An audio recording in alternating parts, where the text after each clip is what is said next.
저는 그 여러분하고 지금 기본 강의하고 그다음에 아마 사례 강의까지는 거의 같이 할 것 같은데 사례 강의까지 같이 할 최영덕이고요. 여기 역삼동에서 변리사 그 수험 과목하고 저쪽 그 신림동에서 주로 법무사 쪽을 했다가 지금은 전적으로 지금 변리사로만 하고 원래 23년도까지 로스쿨에서 강의하다가 교수 임용에 잘려가지고 결과적으로 그래서 여러분들하고 제가 행사를 같이 해야 될 여러분들이 잘 돼야 내가 잘 됩니다. 그래가지고 여러분들의 운명하고 지금 거의 같이 하게 될 건데 예, 저는 여기 그 여러분들하고 이제 얘기할 수 있는 것들은 뭐냐면 일단 요 역삼동에 와서 이렇게 강의할 때 이렇게 보면 원래 강사들이 있고 저도 원래 이제 대학교에서 강의를 했으니까 강사인데 이 제대로 이렇게 공부 민사소법을 해가지고 이렇게 오신 분들은 거의 없는 것 같아요. 그래서 주로 이제 그 학원 강사 계속 하다가 이제 계속 강사로 하신 분이 있고 또 변호사나 변리사 하다가 강사 하신 분들이 있고 이렇게 되어 있습니다. 그래서 저는 주로 이제 이쪽 공부를 하다가 이제 같이 이제 먹고 살기 위해서 이제 강사를 하게 되었는데 일단 여러분들하고 같이 공부하는 데 있어서는 전혀 문제가 없을 것이다. 일단 이 부분을 말씀드리고 어떤 면에서 여러분들한테 이렇게 자신감을 줄 수 있는 것은 제가 학위 때문에 그런 게 아니라 이게 이쪽 공부를 하는 것 자체가 이 강의 자체도 중요하지만 이 민사소법에서 문제되는 것들에 대한 어떤 판례라든지 이런 것들에 대한 어떤 해석 그리고 그런 거에 대한 논문이 더 필요할 수도 있어요. 그래서 제가 오다가 또 이게 허언이 될까 봐 제가 한번 제 이름을 넣고 검색을 해봤어요. 그 최영덕 논문 해가지고 검색을 해봤는데 제가 학위 따고 거의 한 20년 됐는데 거의 1년에 한 편씩 거의 논문을 썼거든요. 왜냐하면 논문을 써야 돈을 주니까 논문 하나 쓰면 돈 많이 줍니다. 그래서 1,500 정도 이렇게 주기 때문에 그러면 산술적으로 한 20편 했으니까 2억 얼마 한 3억을 벌어야 되잖아요. 거지예요, 거지. 여튼 되게 이제 그래서 저에 대한 그 강의 그 믿음이라고 할까요? 그런 부분 민사소법에 대한 부분들은 시간 있을 때 한번 이렇게 검색을 해보시면 민사소법에 관련되어 있는 어떤 그 전문성 논문, 학문 이런 것들은 아마 검색하실 수가 있을 거고 제가 아쉬운 부분은 한 20편 되는데 이게 데이터베이스에 검색되는 건 어떤 때는 16개가 나오고 어떤 때는 10개 정도가 나오고 그러더라고요. 그래서 뭐 그건 중요하지 않지만 뭐 여튼 그렇다. 그래서 여러분들하고 같이 공부하는 데 있어서 민사소법 자체에 대해서는 크게 문제되지 않을 것 같다 이렇게 생각하고요. 그 다음에 이제부터 우리가 해야 될 게 요 책이잖아요. 그죠? 그래서 이 책 가지고 하는데 제가 오리엔테이션 지난번에 우리 그 종합반 할 때 제가 대략 말씀드렸는데 그 현재 나온 교과서는 전부 다 이시훈 교수님이 원래 이제 책을 그 이전에 뭐 1세대 이시훈 교수가 민사소법 자체 한 1.5세대 정도가 돼요. 그 이전에 이제 여러분들 잘 모르시는 분들이 있는데 뭐 이미 다 이제 그 돌아가셔가지고 그리고 이시훈 교수님 자체도 돌아가셨고 그래가지고 1세대는 이미 다 끝났고 2세대가 이제 홍문혁 교수님이나 이제 그 밑에 그 뭐 몇몇 분들이 계시는데 이런 분들의 책을 가지고 한 20년 전 정도에서 그 이시훈 교수님 책을 가지고 이 책을 만들었고, 아니, 그러니까 제 책을 만든 게 아니라 보통 그 책을 가지고 학원 강사들이 책을 만들었고, 그러니까 여러분들이 보는 모든 책들은 다 그렇다는 겁니다. 그리고 제 책도 저도 이제 거의 한 20년 동안 만든 책인데 이게 이제 여러 가지 책을 짜집게 했어요. 대개 이제 이시훈 교수님하고, 그 다음에 홍문혁 교수님, 그 다음에 전병석 교수나 김용준 교수나 또 김홍엽 교수라고 또 있어요. 그분도 다 이제 퇴임하셨는데 그런 분들 책을 가지고 이제 이 책을 만들었기 때문에 교재 자체는 거의 문제가 없을 것이다 이렇게 생각하시면 되고 이제 교재를 어떻게 만들 것이냐 이렇게 이제 보면 학원 교재들이 대개 보면 이론을 설명하고 판례에다가 그 중간중간에 판례를 이렇게 다 설명하면서 이렇게 막 이론하고 판례를 다 그 혼합해 놨는데 제 교재 같은 경우에 일단 이론을 설명하고 판례는 전부 다 각주처리해 버렸어요. 왜냐하면 처음 공부할 때는 그 판례와 이론을 혼동하시면 안 됩니다. 일단 전체적인 절차의 흐름을 여러분들이 잘 파악하시는 게 굉장히 중요하고 그 다음에 그 판례가 구체적으로 어떻게 되어 있는지 그때 눈에 보이기 때문에 그런 식으로 해서 책이 이제 만들어졌다 이렇게 생각하시면 됩니다. 첫째 시간에 이제 들어가면서 여러분들한테 이제 하나 주지해야 될 게 뭐냐면 2차 주관식이 서술형인데 이 서술형에서 민사소송법 특허 상표가 있으면 이 총 합해가지고 대개의 그 평균 점수들이 50, 평균 52에서 55, 보통 한 10년치 통계를 내면 52에서 55 안에 거의 평균이 잡혀지고 요 안에 들어야만 합격할 수가 있어요. 그러면 민사소송법 특허 상표할 때 가장 편차가 심한 건 이 두 개입니다. 특허하고 상표는 매년마다 어떤 그 편차라고 하죠. 이게 굉장히 커가지고 이것 가지고 어떻게 할 수 있는 방법들은 거의 없어요. 결국 요 민사소송법을 안정적으로 점수를 획득해놔야만, 아마 제가 이런 얘기 하고는 있지만 아마 다 이미 익히 들어서 알 수도 있고 혹시 처음 들으실까봐 말씀드리는데, 요거는 어느 정도의 기본 점수는 반드시 받아놔야만 여기에서의 변수들을 극복할 수 있다, 이렇게 생각하시면 됩니다. 그래서 민사소송법이 보통 60점을 넘느냐 안 넘느냐, 물론 요것도 그 전체적인 평균에 따라 달라지긴 하는데 60점을 넘고 안 넘고가 결국은 당락을 좌우하게 될 거니까 60점 전후반 요 위에서 어느 정도에 넘느냐, 그 한참 밑으로 가냐에 따라서 당락이 결정되고요.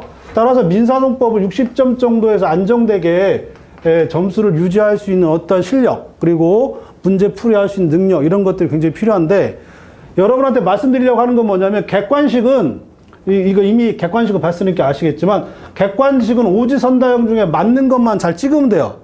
그리고 신기한 거는 기출문제에서 거의 기본적으로 다뤄지고, 오지선다형 모두를 모른다 하더라도, 거의 기출문제에서만 하더라도 기본적인 답안을 유지할 수 있는데, 이 민사소송법은 완벽하게 백지 상태에서 자기의 의견을 쓰는 거기 때문에 객관식을 보는 거하고는 전혀 다른 문제다, 이렇게 생각하시고, 또 반대로 뭐냐면 이건 자기 의견을, 자기 주장을 펼치는 부분들이 들어가 있기 때문에 비교적 그 바운더리, 그러니까 서술화할 수 있는 영역들이 제반 지식만 갖고 있다면 굉장히 넓어서 어떤 면에서는 굉장히 의미가 있을 수 있다. 그래서 무슨 얘기를 하려고 그러냐면, 1차를 잘 보시는 분들이 2차로 합격하느냐, 전혀 아니에요. 1차에 대한 마인드하고 2차에 대한 어떠한 사고방식은 전혀 달라요. 그래서 제가 이제 여러분들하고 아마 확률적으로 이 중에 한 서너 명은 나하고 한 내년, 내후년까지 볼 건데, 확률이에요. 누군지 모르니까, 특정되지 않았으니까 기분 나빠하지 마시고, 확률적으로 이 중에서 저하고 한 서너 명은 계속 갈 겁니다. 한 30까지. 왜냐하면 1차는 매년 합격하는데 2차는 도대체가 안 돼요. 그거를 쉽게 받아들이는 수험생이 있는가 하면 전혀 그거에 대해서 감을 못 잡아가지고 계속 헤매는 이런 수험생이 있을 수밖에 없어요. 그래서 이거를 처음부터 잘 잡아가는 게 굉장히 중요하고, 민사소송법을 안정적으로 점수를 확보하는 게 이 수험 전략에서는 가장 중요하다, 이 말씀을 반드시 드립니다. 그리고 제가 오리엔테이션 시간에 굉장히 심하게 말씀드렸는데, 어떤 부분 말씀드렸냐면 1차를 아무리 합격하더라도 소용이 없다, 이렇게 말씀을 드리는 게 있는데요. 다시 한번 말씀드리지만 1차를 100번을 합격하더라도 2차는 한 번이면 족합니다. 그 얘기는 2차는 할 때 해야지, 그걸 막 계속 느려가지고 막 자기 어떤 싸움에서 계속 그거를 뒤로 미루고 하면은 계속 뭐라 그러죠? 계속 이제 장수생의 길을 갈 수밖에 없는, 그러니까 1차 장수생은 문제가 안 돼요. 대개의 장수생들은 전부 다 2차 장수생들이지, 여러분 주위에서 보시면 1차 장수생들은 거의 없습니다. 그리고 1차 하면 합격을 해놓으니까 그 다음에 2차는 대개째 해가지고 계속 몇 년을 가는 거예요. 다시 한번 말씀드리지만, 동차 때 지금 이 민사소송법을 확실히 잡아놓지 않으면 계속 같은 길을, 그러니까 이른바 장수생이라고 하는 길을 가는 거니까 다시 한번 처음에 잘 잡아두시기 바랍니다. 그러면 이걸 어떻게 수업할 것이냐라고 하는 건데, 민사소송법은 이때부터 수업이라고 생각하시면 됩니다. 그죠? 소송이고, 소송은 절차입니다. 절차. 이 절차에는 크게 이제 소송 절차와 비소송 절차가 있어요. 그러면 소송에는 어떠한 소송들이 있느냐면, 그러니까 요 자체로 보면 헌법소송, 지금 한참 그 탄핵 심판하고 있잖아요. 그러니까 헌법소송이 있을 수 있고, 그 다음에 형사소송이 있을 수 있어요. 그 다음에 행정소송이 있을 수 있고, 여러 가사소송도 있을 수 있고. 근데 이런 소송법들은 무엇을 전제로 하냐면, 그러니까 이거 헌법재판소 소송이죠. 그러니까 탄핵 심판 이런 것들은 헌법을 바탕으로 하겠죠. 그죠? 그 다음에 형사소송법은 당연히 형법을 바탕으로 할 거고, 행정소송법, 행정법을, 가사소송법은 가족법을, 민사소송법은 당연히 무엇을 전제로 하냐면 민법을 전제로 하겠죠. 우리가 이거 미키 배워서 아시겠지만 이런 부분들을 우리가 실체법, 이런 부분들을 우리가 절차법이라고 그래요. 그래서 이 실체법에 대한 권리 분쟁을 절차를 통해서 확정지어주는 이러한 모든 절차법들을 우리가 하나의 절차라고 하는데, 그 중에서 가장 기본이 되는 게 뭐냐라고 했을 때는 당연히 민사소송이겠죠. 그죠? 민사소송이 가장 기본이 되는 그런 것이다라고 생각하시면 되고, 요 소송 있고 비소송인데 이건 조금 이따 이제 설명을 하도록 하고요. 그럼 민사소송을 하면서 조금 전에 실체법을 기본으로 해가지고 이거에 대한 권리 분쟁 해결 절차 우리가 절차라 하고, 그 절차 여러 개의 것들이 있는데, 그러면 이 실체법이 중요하냐? 전혀, 그러니까 완벽하게 중요하지 않다라고 할 수는 없지만 대략 중요성은 한 10% 이하, 이 정도지. 그러니까 이거하고 전혀 다른 문제가 될 수밖에 없어요. 그래서 실체법하고 절차법은 전혀 다르다라고 하시고요. 또 하나, 헌법, 형사, 행정, 민사, 그 다음에 가사, 뭐 쭉 이런 소송들이 있는데, 그런 소송들 중에 가장 대표적인 게, 가장 일반적인 게 뭐냐, 바로 민사소송이에요. 민사소송. 그러니까 민사소송을 하게 되면 여기서 논의하는 모든 소송들의 기본이 돼요. 그래서 지금 헌법소송을 하든 행정소송을 하든 형사소송을 하든 그리고 심지어 특허심판과 취소, 심결, 취소소송 절차 전부 다 여러분이 익히 특허법에서 배우셨겠지만 다 요 민사소송법을 바탕으로 하기 때문에. 그리고 또 하나 재밌는 거는, 설사 자꾸 이런 얘기해서 미안한데, 설사 시험이 떨어진다 하더라도 언제고 누구나 다 소송을 한 번씩 하게 돼 있어요. 그리고 요 민사소송을 아는 거는 굉장히 많이 도움이 됩니다. 상당히 많이 도움이 되고, 그러니까 왜 이런 얘기를 하냐면 좀 마음을 좀 가볍게 생각하시고 여러 곳에 도움이 되는 게 바로 뭐다? 민사소송이다라고 생각하시고, 거의 생활 지식의 그 면에서 이걸 배워두시는 게 굉장히 의미가 있을 것이다, 이렇게 말씀을 드릴 수 있을 것 같아요. 그래서 꼭 민사소송법을 잘 파악을 하시기 바라고, 앞으로 그럼 수업을 어떻게 할 거냐 이렇게 있는데, 우리 지금 칠판도 있고, 막 제가 우리 변리사 스쿨 와가지고 별의별 수험 방법을 다 해봤어요. 거기다 막 띄우고 막 거기다 전자 칠판도 해보고 다 해봤는데, 가장 좋은 방법은 이 책을 하나하나 읽는 방법이 가장 좋아요. 그래서 여러분들한테 항상, 그러니까 이제까지 항상 그래왔지만 이 책을 있잖아요. 여러분 한 페이지 한 페이지 다 볼 겁니다. 근데 진도에 따라서 거의 완벽하게 다 볼 것이고, 필요하다면 화면도 쓰고 막 하긴 할 건데요.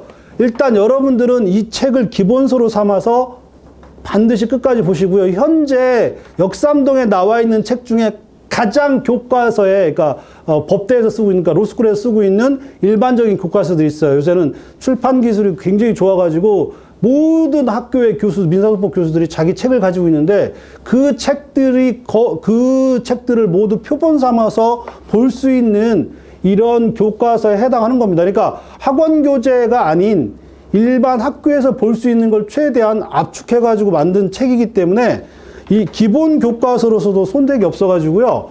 꼭 한 페이지씩 한 페이지씩 넘겨가면서 볼 겁니다. 물론 그걸 전제로 해서 여러분들이 읽어보셔야 됩니다.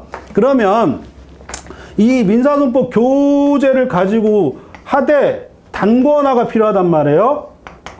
단권화가 필요한데, 이 단권화를 할 거냐 말 거냐 이런 생각하시는데, 하시는 게 가장 좋습니다. 그럼 어떻게 할 거냐라고 하는 문제가 생기는데요. 여기 지금 몇몇 분들은 지금 랩탑이 기능이 있고 막 이러신 분들이 있는데, 제가 거의 앞으로 수업을 하시면 아시겠지만, 제가 수업을 하다가 혼자만 열심히 해요. 수업할 때 보면 그냥, 물론 재밌는 얘기도 해요. 나만. 아무도 안 웃는데 나 혼자 웃어요. 그러니까 그런 일들이 비일비재 할 거니까. 여튼 열심히 하면 그걸 여러분들이 다 받아 쓰든지, 아니면 이미 써놓은 것들을 가지고 여러분들이 어떻게 하든지 해야 될 거 아니에요. 그죠? 그래서 기존에 제가 지금 카페에다 올려놨는데, 검색을 해보시면 탕마 민사 소송법이라고 하는 카페가 있어요.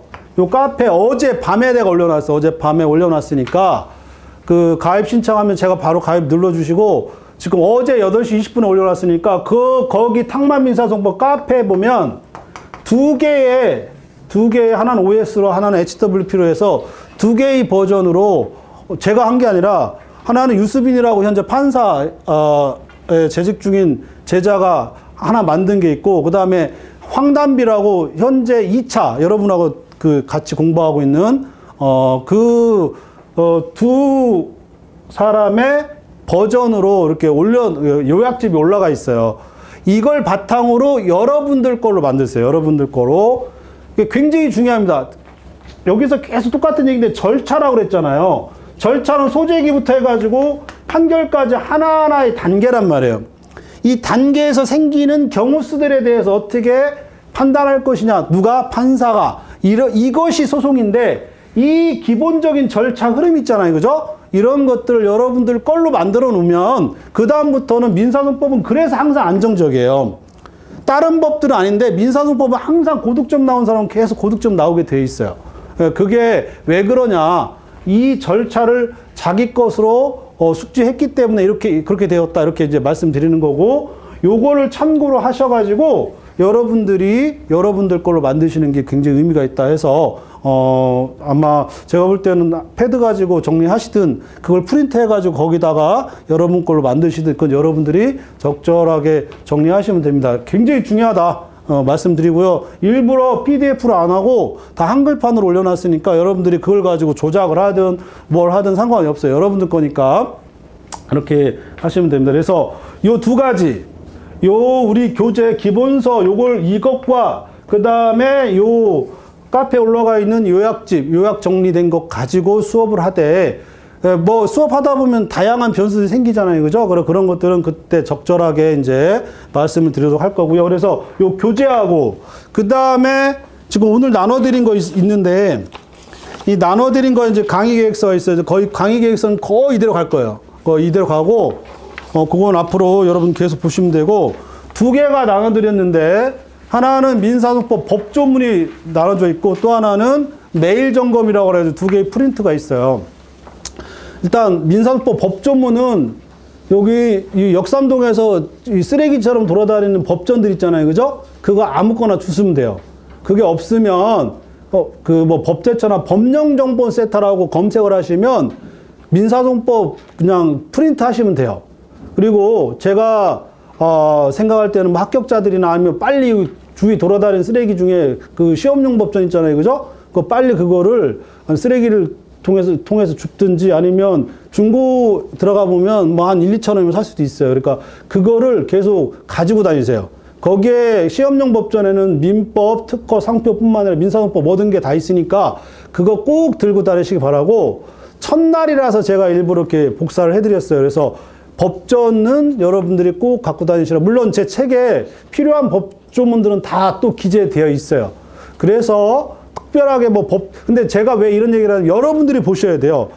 민법이 어느 정도 실력이 올라가면 민법 법조문이 어느 정도가 쌓이고, 특허의 실력이 올라가면 특허의 어떤 법조문들이 쌓이고, 이렇듯이 민사소송법도 실력이 올라가면 그 법조문에 대략 어느 것들이 있다, 이게 쌓이게 되어 있어요. 그러기 위해서는 자주 봐야 됩니다. 그리고 익숙해야 돼요. 그죠? 그리고 익숙하면 어떻게 돼요? 건방져지잖아요.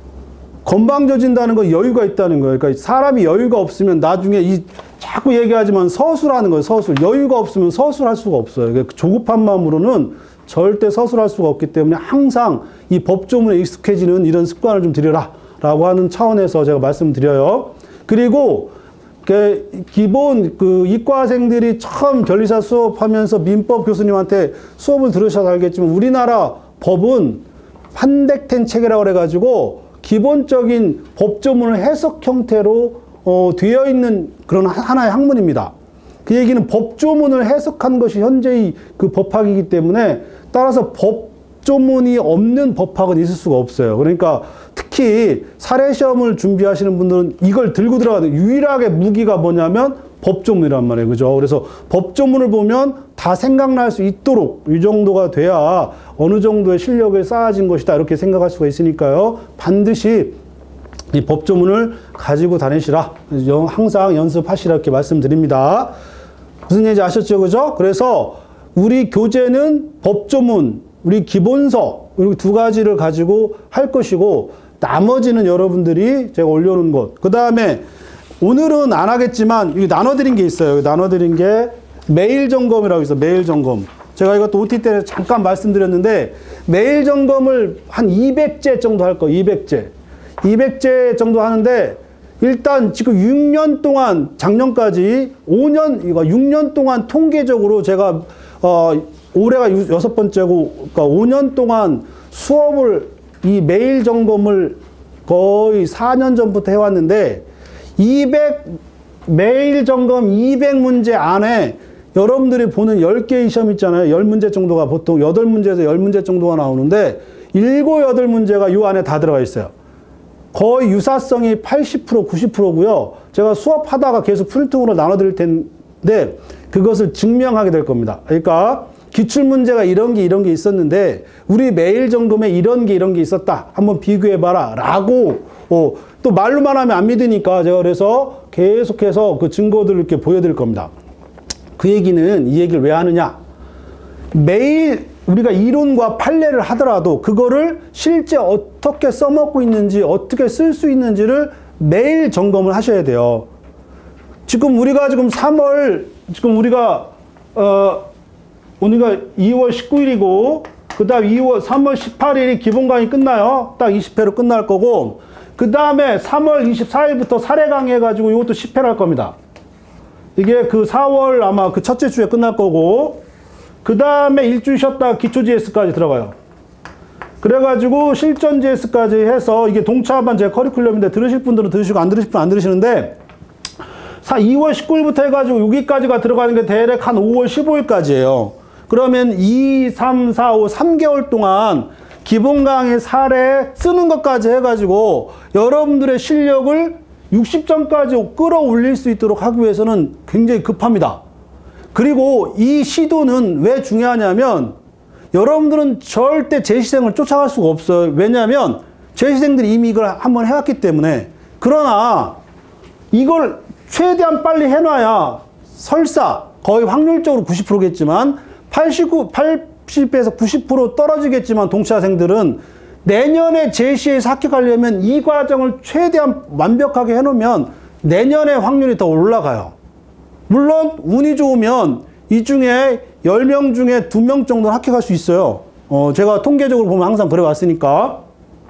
그래서 요 3개월 동안 여기 기초지에서 실전지에서까지 들어가면서 실제로 쓰려고 그러면 지금부터 이 사례가 어떻게 구성이 되고 그 다음에 어떤 문제들이 시험에 나오는지를 지금부터 연습해 나가시는 게 굉장히 의미가 있다. 이게 객관식하고 가장 차이점이 여기에 있어요. 객관식하고 가장 차이점이 어디에 있냐면 객관식은 OMR로 찍은 것만 나오지만 이거는 채점자가 여러분들이 쓴 거를 주관적인 평가에서 이게 정성평가일 수도 있고 정량평가일 수도 있는데 이게 굉장히 재밌는 게 뭐냐면 정성평가적인 요소가 굉장히 커요. 혹시 정성평가가 뭔지 모르시는 분들은 시간 있을 때 한번 검색해 보세요. 정성평가가 있고 정량평가가 있는데 이 주관식은 거의 정성평가예요.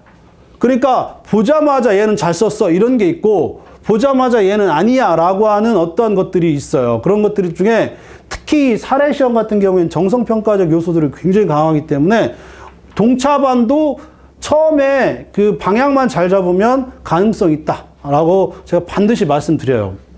그리고 필요하다면 제가 제 각도에 올라온 똑같은 작년 이맘때 동차하신 분들의 성적도 제가 보여줄 수 있는데 올해 그 동차반들 중에 최고 점수 65점까지 나왔어요. 물론 대개 한 57점, 58점. 우수하면 한 59점. 근데 60점 넘은 수험생은 제가 끝까지 간 것 중에 대개 50점 무조건 넘고 55점은 거의 다 넘었어요. 올해 같은 경우에도. 그 다음에 60점 넘은 그 수험생들이 한 7, 8명 됐으니까 굉장히 괜찮았죠. 저는 개인적으로 올해 동차반 수험생들이 합격률이 굉장히 높을 줄 알았는데 그 특허가 배신을 했어요. 이 특허가 전례 없이 시험 문제 나와가지고 또 이러면 또 얘기가 좀 이상한 방향으로 가니까 하여튼 저는 여러분한테 말씀드리려고 하는 거는 오징어 게임 알아요? 오징어 게임 되게 재밌어요. 꼭 보세요. 거기에서 보면 성기훈이 그래요. 여러분 하면서 제가 해봤잖아요. 해봤기 때문에 저를 믿으셔야 됩니다. 이게 지금 5년째, 6년째 얘기하는 거기 때문에 믿는 셈 치고 끝까지 한번 해보세요. 그러면 최소 60점 언저리는 완벽하게 보장을 하고 그 이상도 충분히 나온 점수들이 있으니까 혹시 우리 동차반들 중에 있으면 한번 물어보세요. 제 얘기가 거짓말이 아닌가. 끝까지 갔을 때 얘기하는 겁니다. 실전 GS까지 갔을 때. 여튼 그렇다. 그리고 제가 200제를 자꾸 얘기하는 이유가 뭐냐면 200문제 안에 7, 8문제가 유사하게 안 나오면 제가 때려친다고 얘기하잖아요. 지금 6년 동안 강사 때려친다고 매 하는 얘기가 내가 4문제 중에 7, 8문제 이상이 안 나오면 내가 때려친다고. 그럼 매년마다 제가 시험 끝나고 나면 유사한 문제, 유사성 해가지고 매년 올려놓는단 말이에요. 그 정도면 여러분들이 그러면 지금 자꾸 얘기하는데 그 기초가 뭐냐면 기본 강의하면서 매일 점검 문제를 여러분들이 충실하게 풀어라 이렇게 얘기하는 겁니다. 그래서 오늘 이제 제가 여러분 하는 방법을 말씀드리고 내일 오면 우리가 이제 우리 촬영하시는 분이나 뭐 단톡방에다가 일단 매일 점검 문제를 올려놓을 거예요. 그리고 프린트물로도 이렇게 나눠줄 거고 그 문제들은 되게 올해 같은 경우 여러분들이 또 연습을 하시라고 해가지고 예를 들어서 우리 교과서 23페이지 보시면 23페이지 보시면 단원별 예제 해가지고 올해 책의 가장 큰 특징은 뭐냐면 이렇게 단원별 예제 해가지고 물론 이 진도별 나가기 때문에 매일 점검하고 이 단원별 예제는 약간 차이가 있어요. 왜냐하면 우리 수업을 중심으로 제가 이걸 만드는 거고 그 몽땅은 다 어디 들어가 있냐면 23페이지처럼 단원이 끝날 때마다 여러분들이 반드시 정리해 놔야 될 그러한 유제들, 예제들을 따로 정리해 놨어요. 그러니까 이렇게 합시다. 제가 이 정도 얘기했으니까 올해 시험 끝나고 이 단원별 예제에서 몇 문제가 나왔냐 한번 검토해가지고 만약에 7, 8문제 중에 안 들어가 있다. 그러면 제가 환불해 드릴게요. 제가 이 정도까지 했으면 어느 정도 여러분들한테 이걸 강조하는지 알겠죠, 그죠?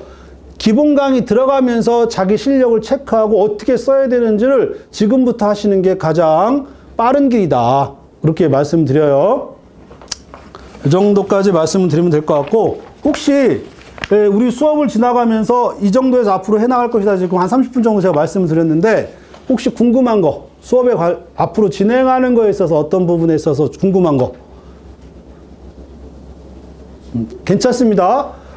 수업을 하다가 궁금한 거 있으면 누가 이런 질문하면 좀 쪽팔리지 않을까? 똑같아요. 그러니까 혹시 궁금한 거 있고 그러면은 언제든지 질문하셔도 되고요. 또 하나 졸리면 주무세요. 수업이 2시부터 시작하긴 하는데 저는 제 수업의 철학이 졸리면 잔다예요. 배고프면 먹는 건 좀 그래요. 왜냐하면 먹는 건 저도 먹고 싶기 때문에 그래도 뭐 배고프면 드세요. 이 수업은 있잖아요. 우리가 하는 수업은 군대가 아니에요. 이 사람을 통제하는 건 딱 2가지만 통제하면 돼요. 먹는 거하고 자는 거하고 우리 남학생들 다 군대 갔다 왔겠지만 사람을 통제하는 거 딱 2가지면 됩니다. 먹고 자는 것만 통제하면 돼. 우리가 지금 군대도 아니고 군대 교육도 아니고 그죠? 그러니까 제가 왜 이 수업을 하면서 이런 느슨한 얘기를 하냐면 이게 찍는 문제가 아니라 못 찍어요. 사례 문제를 어떻게 찍어요? 그죠? 그 사례를 보고 그걸 해석해가지고 그거를 나의 생각으로 풀어 쓰는 것이 궁극적인 우리의 지금 목표인데 긴장하고 그 다음에 뭐랄까요?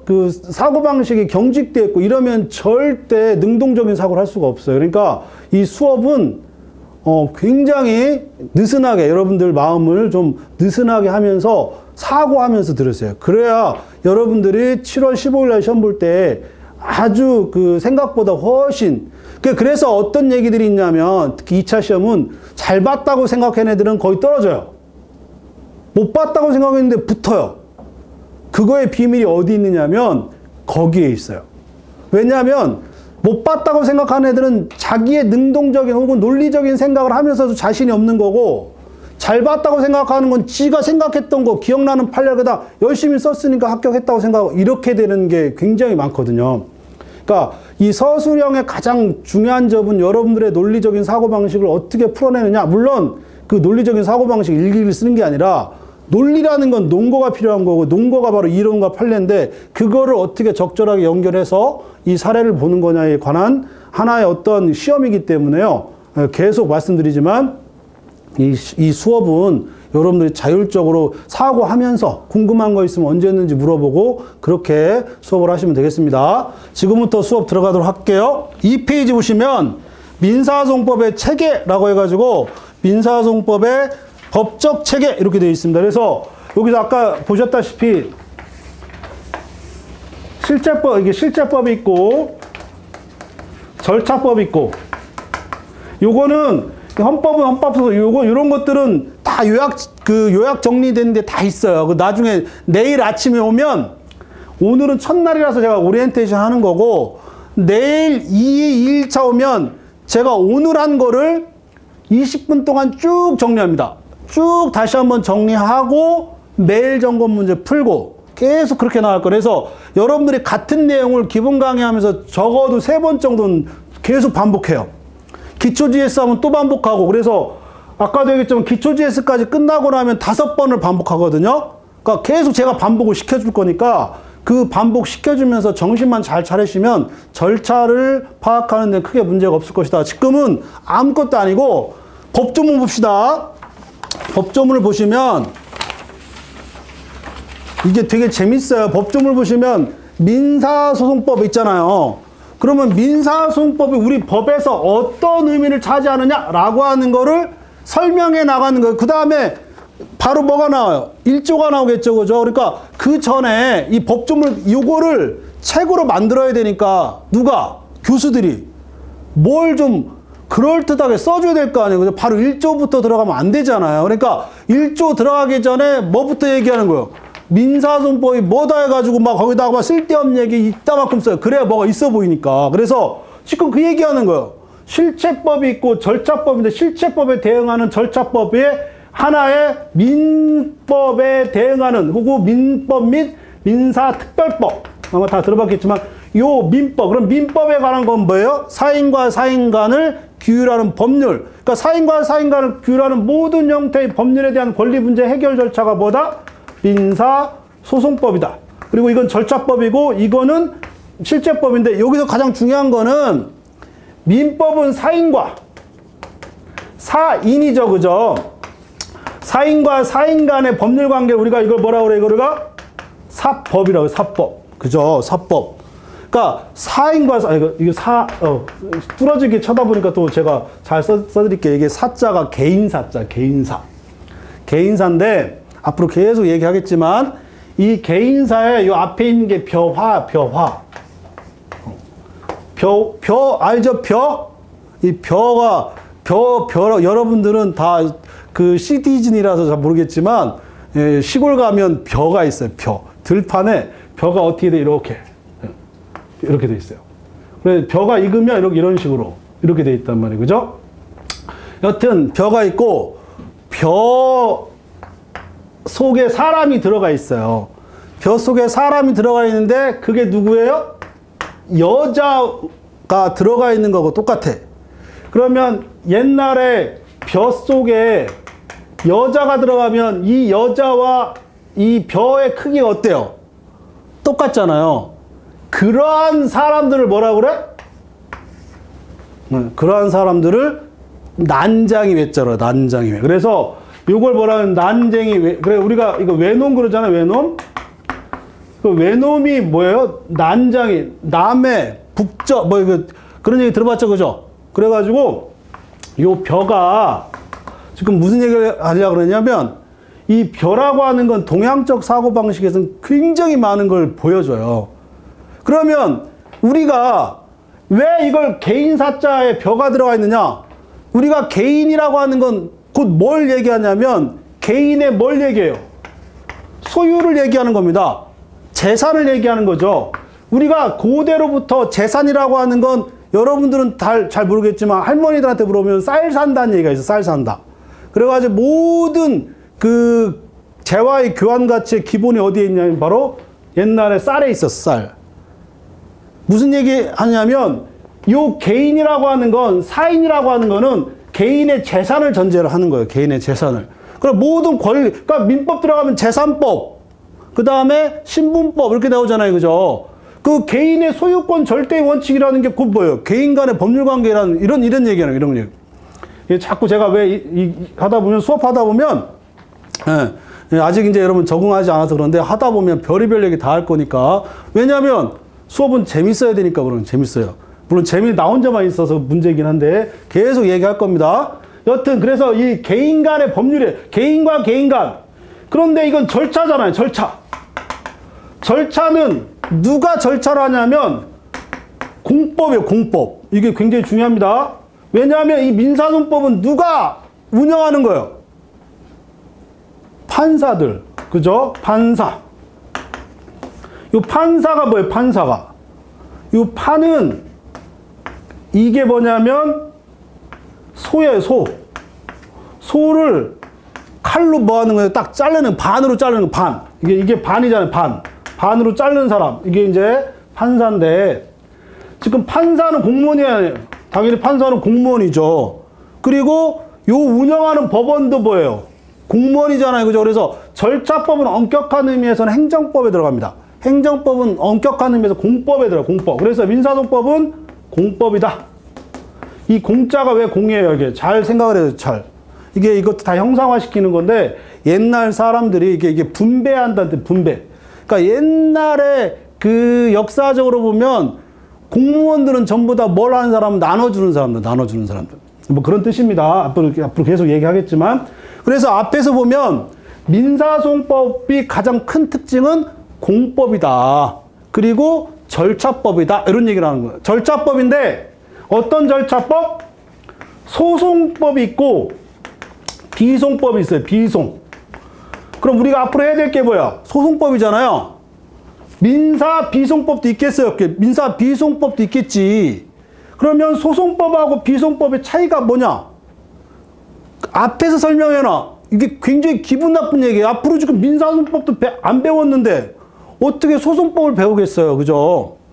근데 계속 우리가 앞으로 하는데 이건 뭐냐면 다 배웠다는 걸 전제로 해가지고 앞에서 뭐가 소송이고 뭐가 비송이다를 설명해 놓은 거야.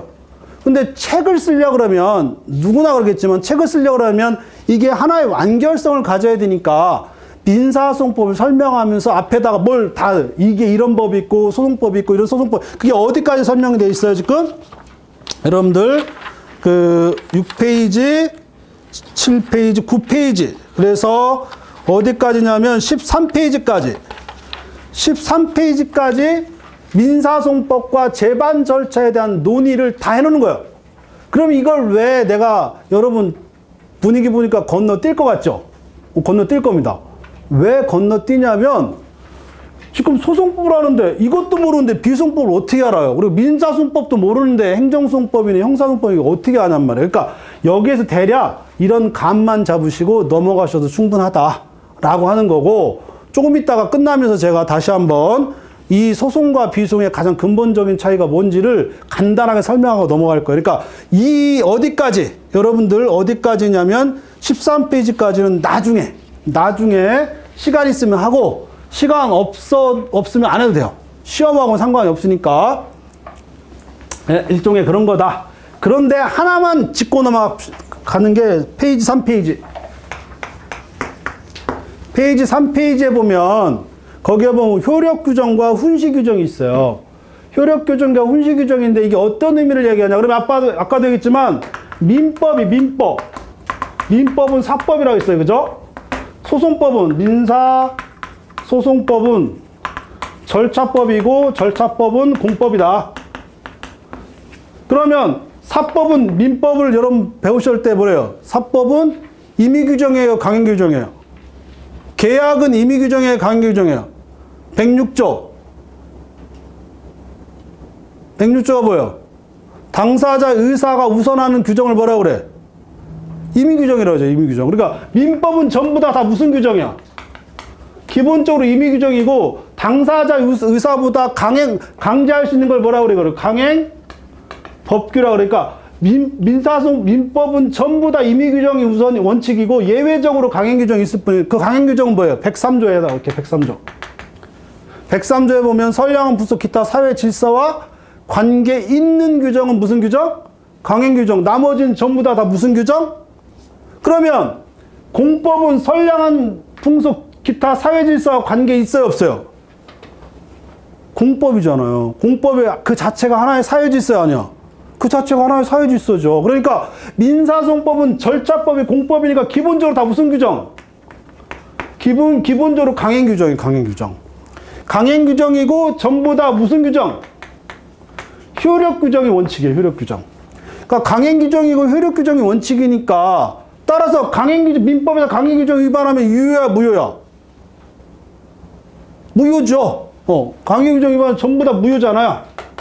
그러니까 강행규정이 효력규정에 위반하면 우리 민사소송법도 다 뭐가 무효겠죠, 그죠? 요때 무효라고 하는 건 뭐가 무효라는 거예요? 법률 행위가 무효라는 거, 그죠? 그러면 여기서 무효라는 건 무엇을 얘기하기 위해서 당연히 소송 행위가 무효라는 거, 소송 행위가. 근데 이 소송 행위가 있고 이 소송 행위 결과인 판결 있잖아요, 판결. 이 무효인 소송 행위를 간과하고 법원이 판결을 내렸어. 그럼 이 판결도 무효냐라고 하는 문제가 생길 수 있단 말이에요. 요거는 지금은 그냥 앞에서 이게 교과서라는 게 원래 그래서 그래요. 교과서라는 게 정말 설명하긴 좀 매우 지저분하지만 이 교수들이 책을 처음 쓸 때 이걸 좀 그럴듯하게 뭔가 있어 보이게 하기 위해서 총론적으로 앞에다가 막 박아놔가지고 여러분들이 힘들어서 그렇지 나중에 하다 보면 다 알아요. 일단 여러분한테 말씀드리려고 하는 거 이 정도에서 민사소송법은 절차법이고 공법이고 강행규정이고 효력규정이기 때문에 이거에 위반되면 무효야. 뭐가? 소송행위가. 이 소송행위 누가 하는 거예요? 당사자들이 하는 거지. 왜냐하면 이 절차를 규정하는 공법이라고 하는 건 판사를 구속하지만 또 누구를 구속하겠어요? 원고와 피고라고 하는 당사자를 구속하는 절차법일 거 아니야. 그러니까 얘네들이 하는 이 소송행위는 전부가 무효야. 근데 이 무효인 행위를 법원이 간과하고 판결을 내렸어. 그럼 이것도 무효일 거냐? 라고 하는 거는 이거는 고민을 해봐야 돼요. 그래서 부적법한 판결이지만 아마 이건 특허법에서 가끔 나올 건데 위법하지만 이유다 이런 얘기 들어본 적 있어요? 그겁니다. 위법하지만 행정적으로 나온 하나의 결정이잖아요. 하나의 판결이기 때문에 이건 무효가 아니에요. 이건 무효가 아니야. 그러니까 당사자의 소송행위는 무효일 거고 판사들이 한 판결은 이건 유효예요. 뭐라고? 위법하지만. 그러니까 이 유효인 이거를 어떻게 해야 돼? 취소할 수 있는 기회를 주면 되잖아. 그래서 생기는 게 뭐냐면 상소와 재심이야. 이게 재수 없지. 지금 이제 소장도 제출하지 않은 여러분들한테, 이 공부하는 수험생들한테 상소와 재심에 해당하는 거기 때문에 이 말이 안 되는 거예요. 근데 앞에 다 써 있어. 학원 책들은 다 쓰이는데 학원 책이 잘못이 없다고 그랬죠. 누가 잘못 있다고 그랬어요? 유시훈 교수부터. 그 사람들은 다 아는 거니까 앞에다 써놨단 말이에요. 그러니까 우리는 수험생 입장에서 뭐만 알아두면 돼? 요것만 알아두면 요것만. 민사소송법은 절차법이고 공법이고 강행규정이고 효력규정이야. 따라서 당사자들이 이 효력규정에 위반된, 강행규정에 위반된 민사소송법에 위반된 행위들은 전부 다 뭐다? 무효야. 그러나 이걸 간과한 판결은 뭐다? 유효야. 이렇게. 왜냐하면 이 유효라고 해놓고 무슨 제도를 주면 돼? 취소할 수 있는 제도를 주면 되는데 그게 뭐라고? 상소와 재심이야. 그럼 앞으로 상소 재심, 근데 상소를 재심은 언제? 아직 소송 제기도 안 했는데.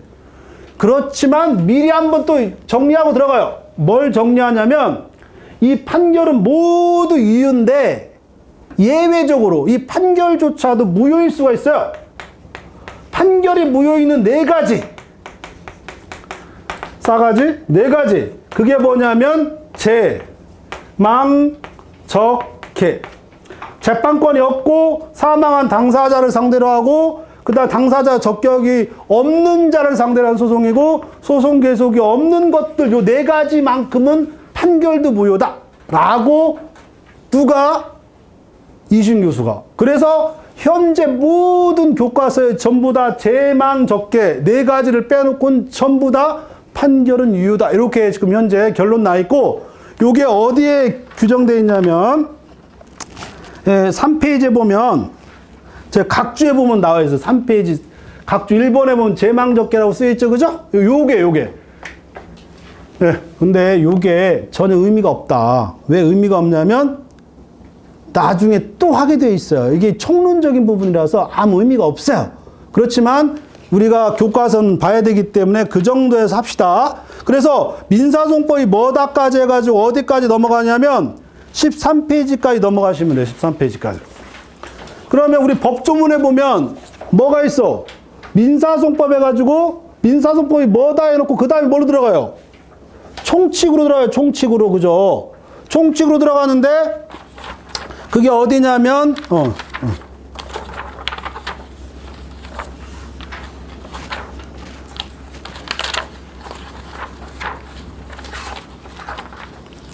어디로 가면 14페이지로 합시다. 14페이지. 여기 14페이지 요거까지만 하면 돼요. 이게 요 법조문을 이 민사소송법이 뭐다라고 설명해 놓고 그 다음에 그 1조 제 1편 총칙 있잖아요. 총칙 1조가 뭐야? 민사소송법의 이상과 신의성실 원칙이라고 써있죠. 그죠? 그대로 그 1조에 대해서 쓰는 거예요. 그러면서 15페이지에 보니까 민사소송법의 목적과 이상 이렇게 써요. 이상. 그 앞에는 절차 개요 해가지고 이 절차 개요는 뭐겠어요? 요 뒤에 있는 걸 전부 다 또 완벽하게 또 해놓는 거예요. 그러니까 절차를 여기서 할 필요가 없어요. 앞으로 제가 다 정리해 드릴 거니까 일단은 법조문을 이렇게 해석해서 교과서를 만드는구나. 그거를 논리적으로 어떻게 구성해 나가느냐라고 보는 거고 15페이지 요거까지만 할 겁니다. 15페이지까지. 그러면 민사소송법 법조문 1조 한번 봅시다. 민사소송법의 목적과 이상과 신의성실.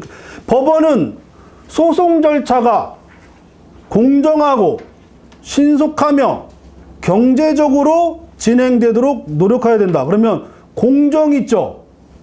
신속 있죠. 경제. 줄여서 뭐라고? 소송경제. 그 소송은 어떻게 해야 돼? 신속, 공정, 소송경제. 근데 무슨 문제가 생겨? 이제 해석하는. 공정하려면 어떻게 해야 돼? 우리가 남자친구든 여자친구든 제가 이런 얘기 자주 가끔 합니다. 익숙해지셔야 돼요. 남자친구를 고르든 여자친구를 고르든 공정하면 어떻게 돼? 자세히 보면 떠나갔어요. 재미없네? 그러면 무조건 남자친구 여자친구를 무조건 마음 내킨 대로 하면 뭐가 돼? 나중에 큰일 나요. 상충되지. 이거 전혀 이해가 안 되는구나. 공정과 신속, 공정과 소송경제는 어때요? 완벽하게 반비례 관계에 있어요. 공정하려면 하나하나 다 해야 돼, 안 해? 얘가 요즘 헌법재판소, 저보고 가끔 이중에서 하고 그 정치 사상이 저하고 다른 분들이 있는데, 제가 원래 그 좌빨 뭐 해가지고 그 학교 다닐 때도 욕을 굉장히 그 대나무 숲에서 저를 완전히 막 빨갱이 좌빨로 막 욕하는 경우가 굉장히 많아요. 뭐 그렇게 내가 그렇게 막 자본주의 공격하는 것도 아닌데 어쨌거나 좀 그렇습니다. 혹시 여러분들하고 저하고 정치적 사상이 있다 하더라도 수업의 재미를 위해서 하는 거니까 기분 나빠하지 마시고. 요즘 신문에서 보시면, 그러니까 TV에서 보면 헌법재판이 어떻게 돼? 계속 뭐뭐 해달라고, 공정하게 해달라고. 공정하게 해달라고 그러면 뭐 공정하게 해달라고 하는 기본적인 바탕이 뭐야? 이것도 보고 저것도 보고 다 자세히 보면 뭐야? 굉장히 오래 걸려요. 대충 봐야 어떻게 돼? 빨라지지. 그러니까 무슨 얘기하는 거에서 공정과 신속 혹은 공정과 소송 경제는 어떻게 돼? 반비례 관계에 있어요. 그러면 이게 굉장히 중요한 문제는 뭐냐면 학자들이 공정, 실체적 진실 이런 걸 중요시하는 입장과 그게 아니라 소송이라는 건 일단 빨리 어떻게든 그리고 또 볼 게 뭐가 있어. 그죠? 그러면 빨리 뭘 해야 돼? 탄핵해야 돼. 이렇게 얘기할 수도 있을 거 아니에요.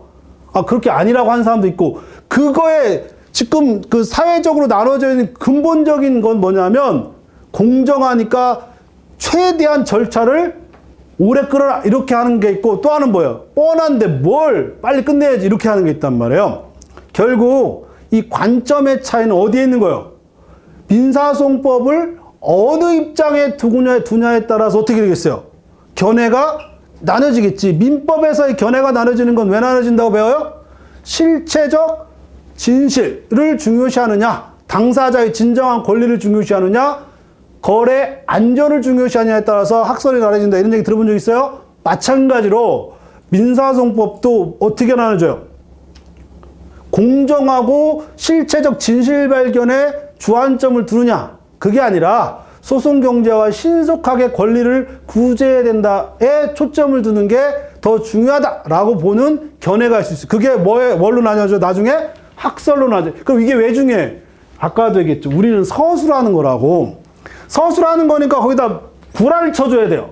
혼이 담긴 구라를 쳐줘야 되니까, 혼이 담긴 구라의 첫 번째 일이 뭐야 지금? 나는 공정을 혹은 실체 진실을 중심으로 한 어떤 견해를 가질 건지, 아니면 소송 경제나 신속한 재판을 우선으로 할 건지에 따라서 어떻게 돼요? 이거에 따라서 견해가 나눠질 수 있는 거예요. 그거의 판례가 어떤 견해를 취하는지는 그때 두 번째 가서 또 따져보는 것이고, 그럼 학설과 판례가 이렇게 나눠지는구나. 그 이상의 의미가 없어요. 요거는 객관식으로는 전혀 의미가 없지만 주관식으로는 그 견해를 나눠주는 가장 근본적인 뭐다? 기준이 된다. 그렇게 되는 겁니다. 그러면 민사소송법이라고 하는 것은 공정, 신속, 소송경제, 실체 진실을 발견하기 위한 일련의 절차인데, 왜 이 절차를 하는 거예요? 아까도 얘기했지만 권리와 의무자 있잖아요. 권리와 의무자 간에 누가 권리자고 누가 의무자인지를 당사자의 주장만으로 안 되지. 누가 그걸 결정해줘요. 누가 이걸 나눠줘야 돼. 반으로 나눠야 될 거. 칼도 반으로 나눠줘야 될 거 아니에요. 누가? 판사가. 그 일을 하는 사람을 뭐라 그래? 그 일을 하는 사람을 판사라고. 판사. 그죠?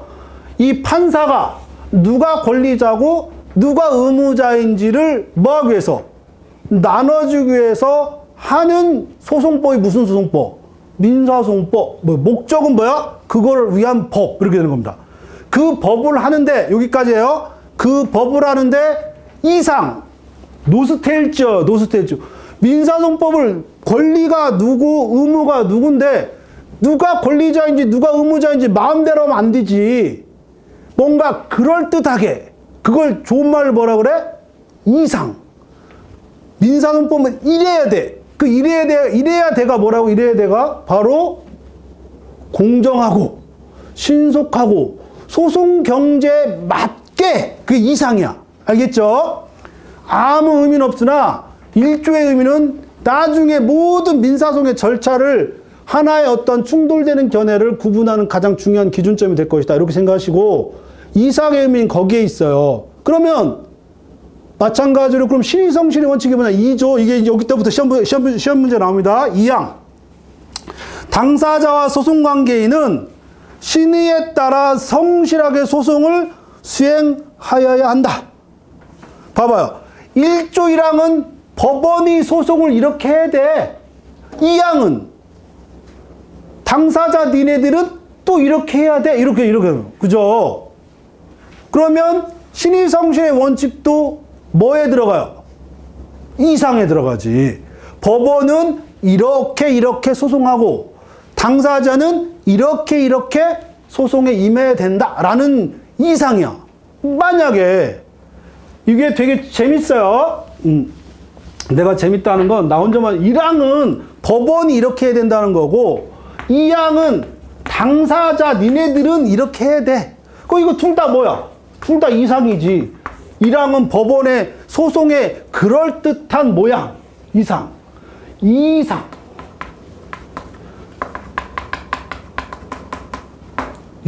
이상일 거야. 머릿속에 머릿속에 가장 그럴듯한 거, 우리가 합리적으로 봤을 때 가장 그럴듯한 소송이 뭐냐? 이거예요. 그죠? 그렇잖아요. 그죠? 봐봐. 우리가 사랑이라고 하는 거는, 부부라고 하는 것은 이상이 있어요. 현실은 이혼이에요. 항상 이혼하고 싶어. 나는 내가 꼭 이혼할 거야. 왜냐면 내 인생의 절대 목표는 이혼소송. 왜냐하면 내 이상하고 현실은 어때요? 완벽하게 다르기 때문에. 이것도 여러분들하고 작년하고 원래 이게 되게 재밌는 얘기인데 여러분들은 아주 심각하네. 여튼 그럴듯한 이상은 현실에서는 어떻게 돼서 안 되겠지. 근데 이랑은 문제가 없어. 법원이 하는 거니까 법원이 어떻게 하겠어요, 그죠? 근데 만약에 이양 당사자들이 신의 측에 따라서 소송을 하라고 그랬는데 안 했어. 이건 뭔가 문제가 있겠죠. 그러면 이거에 대한 뭐가 필요해? 제재. 이거에 대한 판결. 법원은 소송은 다 판결로 말하니까 이 신의 측에 위반된 거는 어떻게 처리할 거냐. 요때부터는 뭐야? 시험 문제 나올 가능성이 매우 크죠. 왜냐면 요거는 이랑은 판례가 없어요. 법원이 지들을 구속하는 판례는 절대 안 해. 판사들이 어떤 사람들인데. 그러나 당사자들 니네들 신의 측 위반했네?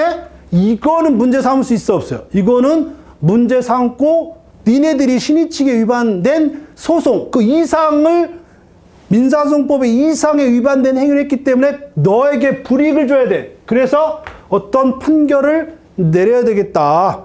이때부터는 당사자에게 우리는 지금 뭐예요? 당사자에게 어떤 소송을 강요할 것이냐. 이걸 지금 우리가 보고 있는 거니까. 그래서 이 항부터는 딱 봐요. 그래서 앞에서 보면 그 16페이지까지는 대략 그냥 뭐 썰을 푸는 거고 이때부터 17페이지부터 쭉 밑에 들어가면 판례가 없대요. 각주에 보면. 각주에 보면 이제 판례들이 나오죠. 그죠? 이 모든 판례들이 다 뭐가 되겠어요? 다 시험에 나올 확률이 매우 크다. 그렇지만 강사인 저로서는 이 시험 중에 뭐가 시험에 나올 거다. 이거 찍어줘야 될 거 아니에요. 그죠? 찍어주거나 혹은 이런 문제가 나오면 어떻게 써라. 이렇게 이제 말씀을 드릴 수 있을 겁니다. 일단 여기까지 하고 법조문 민사소송법이 뭐다? 객적은 소리에 아무 의미도 없는 얘기 앞에서 한 20페이지 쓰고 15페이지 정도 쓰고 지금 1조 1항 민사소송법의 2성 2항 신의성실의 원칙도 뭐라 했지? 이상이에요. 이상. 법원은 이렇게 해야 하는 소송이야. 당사자는 이렇게 해야 하는 소송이야. 라고 해석하면 되는데 1항에 대해서는 전혀 문제될 여지가 없어. 사례 문제로 나올래야 나올 수가 없고 다 하면 무슨 문제만 생긴다고 나중에 구라를 칠 때 어느 게 민사소송법 이상에 부합하는 해석이냐 요때 기준이 된다. 그래서 그 거짓말 칠 때 이때 학설을 쓸 때 요때 의미가 있는 거고요. 나중에 조금 있으면 아마 3교시 정도 되면 바로 1항이 어떻게 구현되는지 나올 거예요. 이때부터는 당사자들에게 불리하니까 이 판결, 특히 대법원 판결이 어떻게 나와 있는지를 구체적으로 사례화돼서 이제 시험에 나올 거다. 이때부터 이제 본격적으로 시험 공부를 들어가는 거예요. 그죠? 그러면 공부를 어떻게 하느냐면 지금 제가 법조문대로 쭉 체계를 잡아줘요. 체계를 잡아주고 그 중에 이 판례가 혹은 이게 사례를 왜 나올 수밖에 없는지를 여러분들이 맨 처음 잡아줘야 돼요.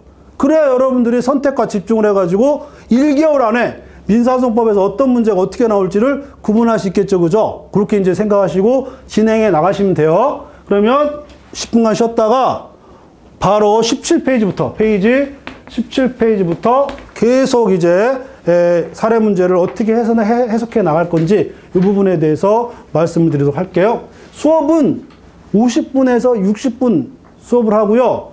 5시 25분에 끝날 겁니다. 5시 25분에 끝날 거니까 중간중간에 궁금한 거 있으면 제가 있을 때 바로바로 물어보세요. 저는 여기에서 5시 30분에 무조건 나가야 돼요.